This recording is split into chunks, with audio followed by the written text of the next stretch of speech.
मानक चंद, कमला देवी, राकेश, नीतू, ऋषभ और Ayushi Musharraf, B123, Sethi colony, Jaipur.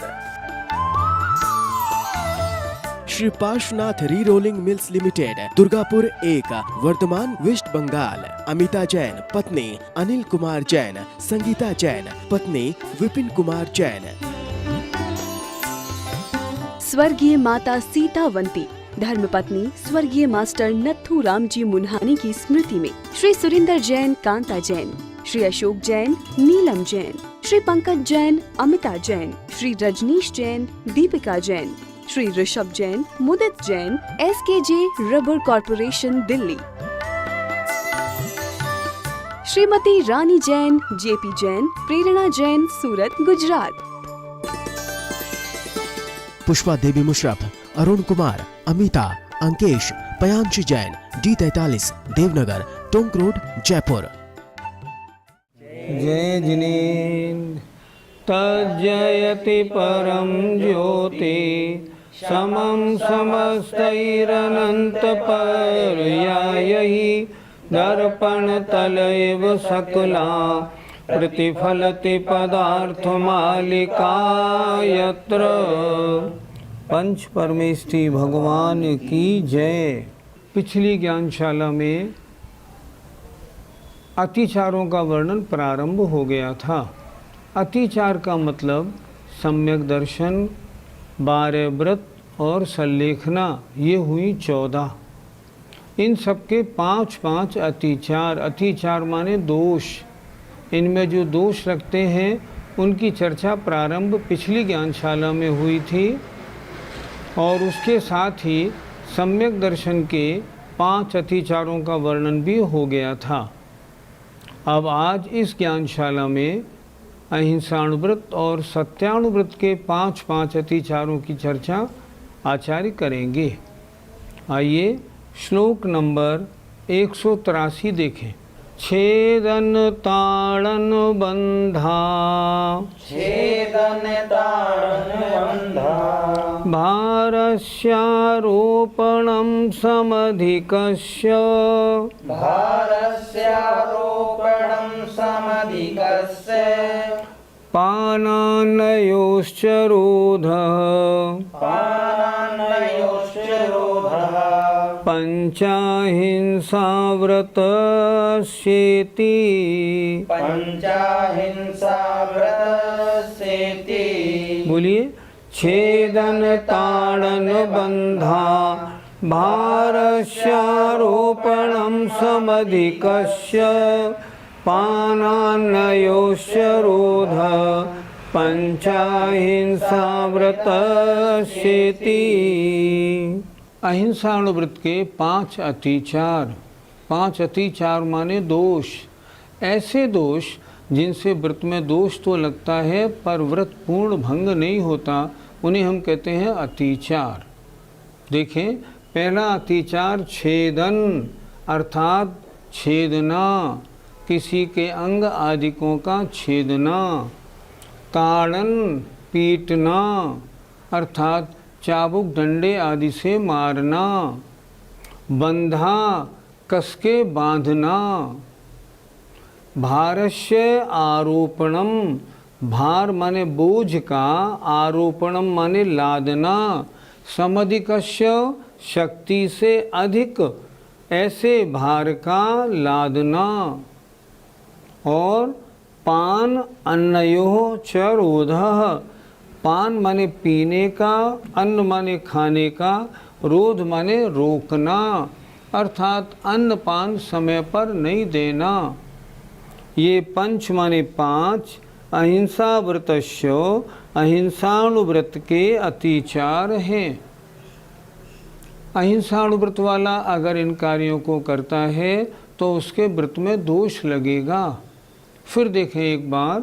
छेदन छेदना, ताड़न पीटना मारना, बंधा कसके बांधना। भारस्य आरोपणम समधिकस्य अर्थात शक्ति से अधिक भार का लादना।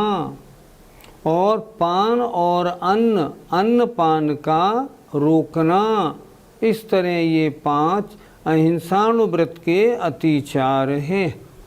इन कार्यों के करने से अहिंसाणुव्रत में दोष लगता है। पंडित जी, हमें छेदन अतिचार से क्या समझना चाहिए? अपने स्वार्थ के लिए या किसी गलत भावना से किसी के अंगों का, नाक कान आदि का छेदना, ये छेदन अतिचार है। जैसे बैल होते हैं, घोड़े होते हैं, उनके नाक आदि को नकेल डालने के लिए छेदना पड़ता है। अहिंसाणुव्रती इन कार्यों को नहीं करता। अगर वो करता है, इस तरह छेद करेगा, तो छेदन नाम का अतिचार उसके व्रत में लगता है। लेकिन एक बात और भी है, जैसे बच्चियों की सुंदरता के लिए नाक कान छेदे जाते हैं, ये छेदना छेदन नाम का अतिचार नहीं है, क्योंकि ना तो इसमें अपना स्वार्थ है न दुर्भावना। इसलिए गलत भावना के साथ या स्वार्थ सिद्धि के लिए बैल, घोड़े आदि के नाक को छेदना छेदन नाम का अतिचार है। पंडित जी, ताड़न अतिचार से हमें क्या समझना चाहिए? ताड़न माने पीटना। जैसे तांगा चलाया जाता है, तांगा चलाने में चाबुक से घोड़े को मारा जाता है, या जैसे हाथी के ऊपर बार बार अंकुश लगाया जाता है, ऐसे जहाँ बैल को आदि, बैल गाय आदि को मारना पड़े, चाबुक चलानी पड़े, ऐसे कार्य अहिंसाणुव्रती नहीं करता। डंडे चाबुक आदि से मारना ताड़न नाम का अतिचार है। पंडित जी, हमें बंद अतिचार से यहाँ क्या समझना चाहिए?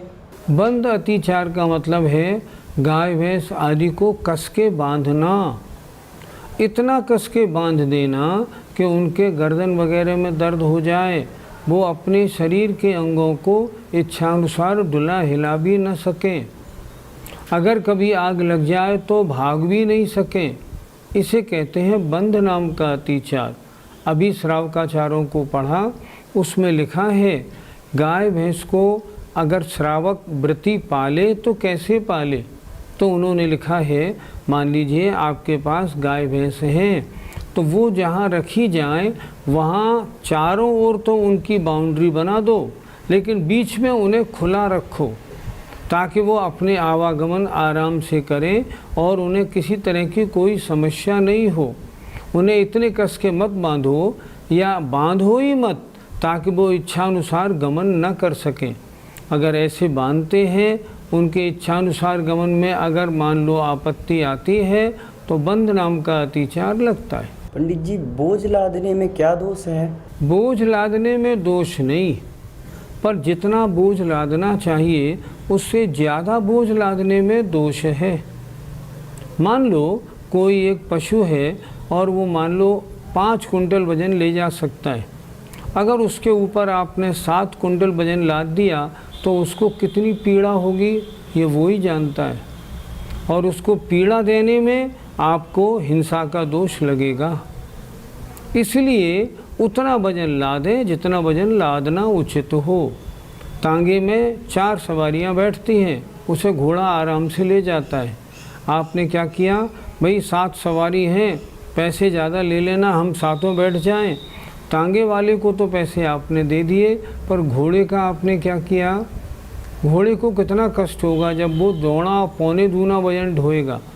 इसलिए जितनी क्षमता है, जितना ढोना चाहिए, उससे अगर अधिक वजन लादा जाता है तो उसको कष्ट पहुंचता है, और वह कष्ट हिंसा है, और अहिंसाणुव्रत में इस तरह दोष लगेगा। पंडित जी, अन्नपान निरोध अतिचार से हमें क्या समझना चाहिए? अन्न माने खाने की सामग्री, पान माने पीने की वस्तु को, उसमें निरोध माने रुकावट डालना, अर्थात समय पर नहीं देना। मान लीजिए कोई जानवर है, उसको सुबह 6 बजे भोजन देना चाहिए, 6 बजे भोजन नहीं देना, उसका भूस वगैरह उसको सुबह नहीं देना, उनके पानी की व्यवस्था नहीं हो, गर्मी का मौसम है, वो छटपटाएं, कितना कष्ट होगा उनको। ये अन्नपान निरोध नाम का अतिचार है। दूसरा, मान लो नौकर है और आपके यहाँ कुछ मेहमान आ गए हैं, बर्तन मांजने वाला है, उसको आप रोज़ाना 12 बजे भोजन देती हैं। आपने उससे कह दिया सारा काम निपटा तब भोजन दूंगी। सारे काम निपटाने में अगर उसको 1-1.5 बज गया तो 1-1.5 घंटे जो उसको भूखे रहने में कष्ट हुआ आपके कारण हुआ। अहिंसाणु व्रत में दोष लगेगा। कोई ऐसा कार्य न करे जिसके करने से दूसरे के दिल को दुख पहुँचे, अन्यथा हिंसा लगेगी, अहिंसाणु व्रत में दोष लगेगा। और एक बात ध्यान रखें, अहिंसाणु व्रत के ये दोष मात्र पशुओं से संबंधित नहीं हैं, इंसान से भी संबंधित हैं। और ये भी नहीं समझें कि मात्र 5 ही हैं। 5 के अलावा और भी आपके ऐसे कोई कार्य जिनसे दूसरे के परिणामों को ठेस पहुँचे ज़बरदस्त, वो भी अहिंसाणु व्रत में अतिचार में आते हैं। व्यवहार ऐसा रखें जो किसी को आपके किसी व्यवहार से कोई धक्का ना लगे। अहिंसाणु व्रत के 5 अतिचारों का वर्णन हुआ। अब सत्याणु व्रत के 5 अतिचार कौन से हैं, आचार्य बताते हैं। मिथ्योपदेश दानम, मिथ्योपदेश दानम, रहसोभ्याख्यान कूटलेख कृति, रहसोभ्याख्यान कूटलेख कृति, न्यासापहार वचनम, न्यासापहार वचनम, साकार मंत्र भेदश्च, साकार मंत्र भेदश्च। बोलिए। मिथ्योपदेश दानम, रहसो व्याख्यान कूटलेख कृति, न्यासापहार वचनम, साकार मंत्र भेदश्च। मिथ्या उपदेश दानम, झूठे उपदेश देना। सत्याणु व्रत के 5 अतिचार हैं। पहला अतिचार झूठे उपदेश देना। रहसो व्याख्यान अर्थात एकांत की बातों का प्रकट कर देना। रहसो रहस्य की बातें, जो बातें गुप्त हैं ऐसी बातों को कह देना। कूट लेख कृति, झूठे लेख लिखना। चौथा न्यासापहार वचनम।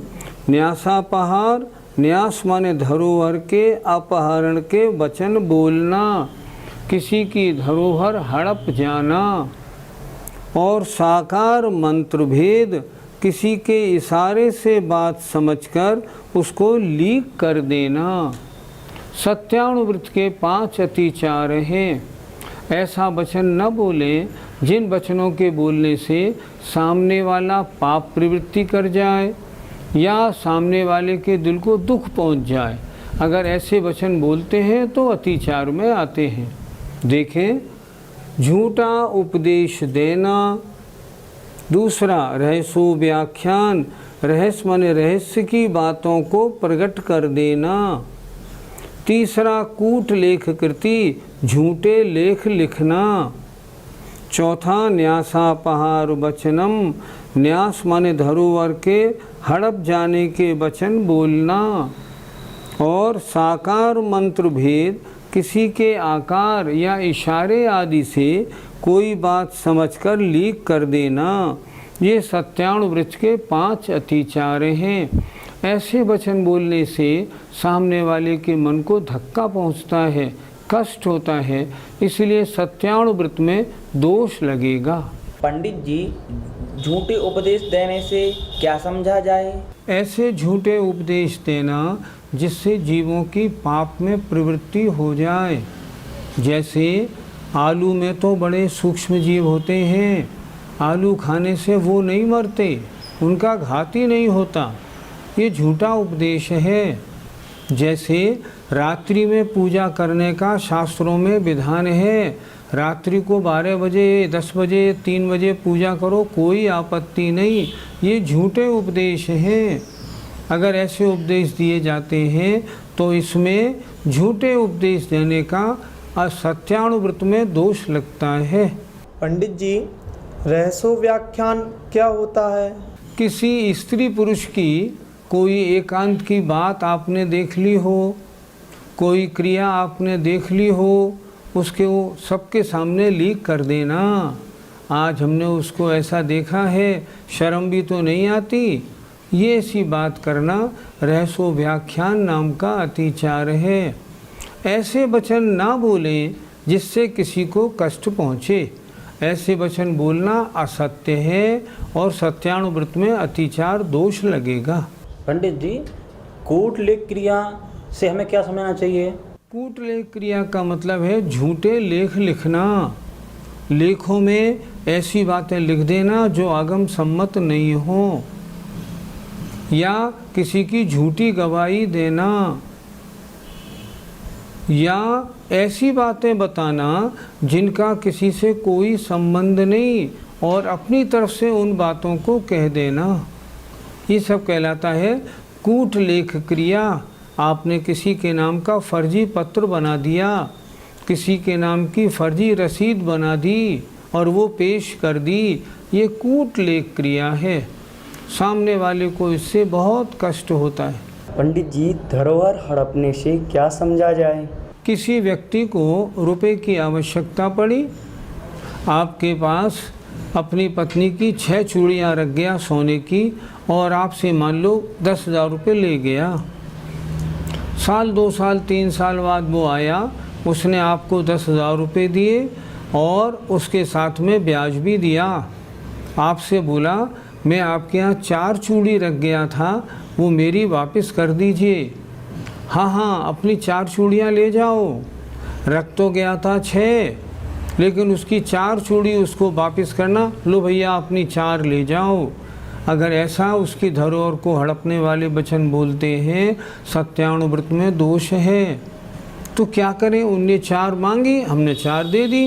नहीं, उसको बोलें, भैया आपने 6 रखी थी, 4 कैसे बोलते हो? आप भूल गए, मेरे तो आपके नाम से 6 रखी हैं, 6 ले जाओ। अगर कोई व्यापारी आपसे हिसाब मिलाने बैठे और मान लो उसका माल 10 बार आया हो, 9 बार उसने लिखा, 1 बार का लिखना भूल गया, आपके यहाँ 10 बार का लिखा है, तो आपको ये बोलना चाहिए, भैया एक आइटम और आया है, वो आपने नहीं लिखा, उसको लिख लो, मेरे से तो पूरे पैसे ले जाओ। अगर ऐसा नहीं करते हैं आप, तो न्यासापहार वचन सत्यानुव्रत में वृत्ति को दोष लगता है। पंडित जी, साकार मंत्र भेद से हमें क्या समझना चाहिए? कोई व्यक्ति मोबाइल या फ़ोन से बात कर रहा है, मान लीजिए वो फ़ोन आपके फ़ोन से जुड़ गया है, आपने उसकी कोई बातें गुपचुप सुन ली हैं। अगर उन बातों को लीक कर देते हैं तो साकार मंत्र भेद नाम का दोष लगता है। कोई व्यक्ति इशारे आदि के द्वारा किसी से कोई बात कह रहा है, आपने उसकी बात समझ ली है और समझने के बाद अगर लीक कर दी है तो साकार मंत्र भेद नाम का दोष है। ऐसा करने पर सत्यानुव्रत में दोष लगेगा। पंडित जी, क्या और भी कोई ऐसे कार्य हैं जिनको करने से सत्यानुव्रत में दोष लगता हो? किसी के साथ अप्रिय वचन बोलना, जैसे लंगड़े को लंगड़ा कहना, उसका तिरस्कार रूप वचन कहना, कम सुनने वाले को तुम तो बहरे हो, ऐसे वचन बोलना, किसी की निंदा करना, किसी की गुप्त बात खोलना, किसी से कड़े वचन बोलना, तुम तो दुष्ट हो, बदतमीज़ हो, ऐसे वचन बोलना, ये वचन जो हैं, ये वचन भी सत्यानुव्रत में अतिचार हैं। स्थूल झूठ नहीं बोलूँगा, मैं ऐसे वचन नहीं बोलूँगा जो सामने वाले को पीड़ा कारक हों, क्योंकि सामने वाले को पीड़ा होने में हिंसा का दोष लगता है और वो झूठ वचन कहलाते हैं। झूठ के भेदों में आचार्यों ने इन वचनों को भी लिखा है जो वचन अप्रिय हों, पाप सहित हों आदि वचन। किसी ने आपसे पूछा, मेरे यहाँ मोरी के पास बड़ी काई लग गई है, उस काई को कैसे छुड़ाऊँ? तो वो काई जो लगी है ना, वो जीव राशि है। आपने उसको बोला थोड़ा तेजाब लेके जगह को साफ कर दो, सब साफ हो जाएगा। आपके वचन सत्यानुव्रत में दोष माने जाएंगे। किसी ने कहा खटमल पड़ गए हैं, कैसे करें? आपने उसको रास्ता बताया, सत्यानुव्रत में दोष लगेगा। ऐसे कोई वचन नहीं बोले जो झूठ में आते हों या सत्यानुव्रत में दोष लगते हों। तो कैसे वचन बोले? हितकारी बोलो, सामने वाले का कल्याण हो, ऐसे वचन बोलने हैं। ज़्यादा भी नहीं बोलना, थोड़ा बोलना है, क्योंकि जो आदमी ज़्यादा बोलता है ना, वो झूठ बहुत बोलता है। इसलिए थोड़े बोलो। और कैसे बोले? सामने वाले को अच्छा लगे ऐसे बोलो। सामने वाला ये कहता हुआ जाए, ये बहुत मीठा बोलते हैं, बहुत अच्छा बोलते हैं, कितना ही इनके साथ गलत व्यवहार करो, ये कोई भी उल्टा सीधा वचन नहीं बोलते, इनका अपने वचनों पर बड़ा संयम है। ऐसे वचन बोलना सत्यानुव्रत है, और अगर नहीं बोलते हैं तो दोष लगता है। जय जिनेंद्र। मानक चंद, कमला देवी, राकेश, नीतू, ऋषभ और Ayushi Musharraf, B123, Sethi colony, Jaipur. Shri Parshwanath re rolling mills limited, Durgapur 1, Vardhaman, west Bengal. Amita Jain, पत्नी अनिल कुमार जैन, संगीता जैन, पत्नी विपिन कुमार जैन। स्वर्गीय माता सीतावंती, धर्मपत्नी स्वर्गीय मास्टर नत्थू राम जी मुन्हानी की स्मृति में Shri Surinder Jain, Kanta Jain, Shri Ashok Jain, Neelam Jain, Shri Pankaj Jain, Amita Jain, Shri Rajneesh Jain, Deepika Jain, Shri Rishabh Jain, Mudit Jain, SKJ rubber corporation, Delhi. Shrimati Rani Jain, JP Jain, Prerna Jain, Surat, Gujarat. Pushpa Devi Musharraf, Arun Kumar, Amita, Ankesh, Payanshi Jain, D43, Devnagar, Tonk road, Jaipur.